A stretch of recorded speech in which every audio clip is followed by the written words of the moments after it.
तो आता ठीक आहे, an analysis of monthly wages pay to worker in the firm A and बी.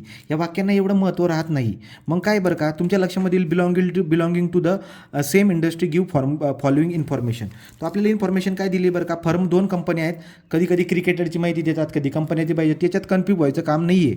तो फर्म ए आणि फर्म बी जे आहे त्याची ॲव्हरेज मंथली वेज दिली, तो ॲव्हरेज मंथली पगार दिलेली आहे 186 आणि 175. फर्म एचं 186 आहे, फर्म बीचं 175 आहे. आणि इथं खाली व्हॅरियन्स दिलेला आहे आणि म्हणलं आहे की कुठलं मोर कन्सिस्टन्स आहे, तर मोर कन्सिस्टन्सी आहे. ठीक आहे, तो कन्सिस्टन्सी किंवा तुम्हाला व्हेरिएबिलिटी असे 2 शब्द येतात. तो जेव्हा आपण कन्सिस्टंट किंवा व्हेरिएबिलिटी असेल तर तुम्हाला कोइफिशियंट ऑफ व्हेरिएशन काढावं लागेल. आता कसा काढतो, हा टेबल पुन्हा लिहून काढायचा. कसा बघा, या उदाहरणामध्ये हा टेबल आपण पुन्हा लिहून काढायचा.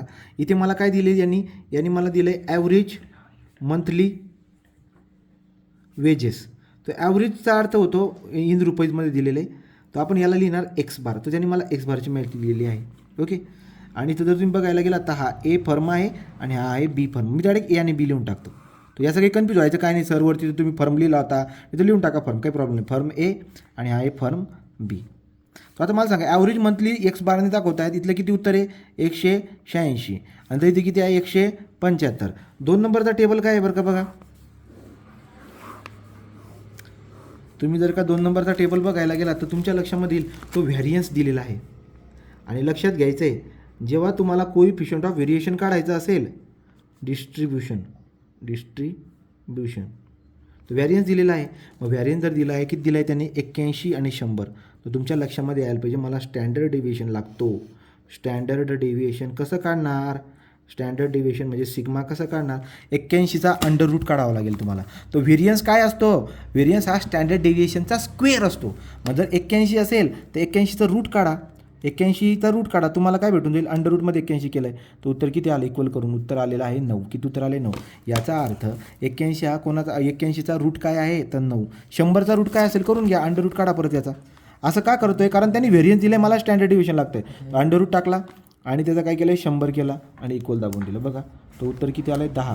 तर याचा अर्थ याचा स्टँडर्ड डेव्हिएशन किती येईल 10 झालं. तर आता आपण काय करणार आहोत, हा टेबल पुन्हा मी नवीन लिहिला. आता मी घेणार फर्म एबद्दल माहिती काढायची मला.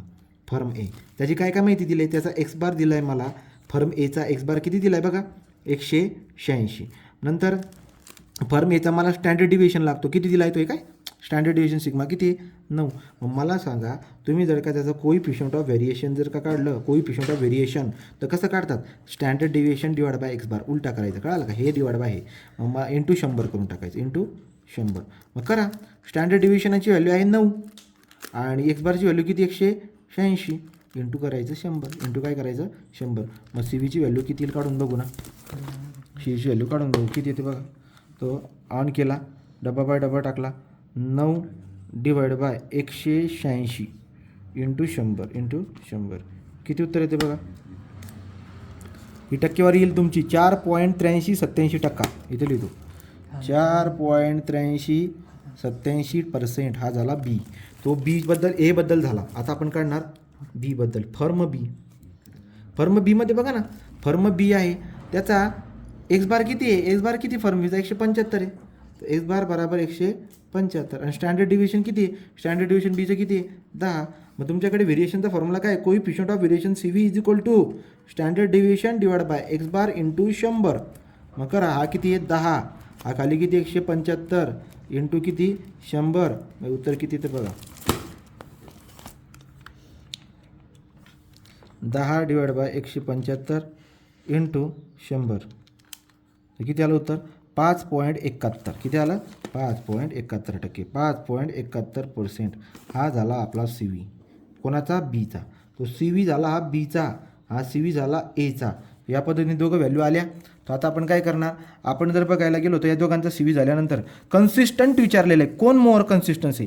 तो तुम्हाला मागच्या व्हिडिओमध्ये बी बोललो होतो, कन्सिस्टंट कोण असतो, ज्याचा सी व्ही कमी, 4.83 हा 5.71 म्हणजे एचा सी व्ही कमी आहे, तर हा कन्सिस्टन्स आहे. मग मी कसं लिहिणार की C V of A is less than C V of B, therefore a firm A, कुठली firm A is more consistent.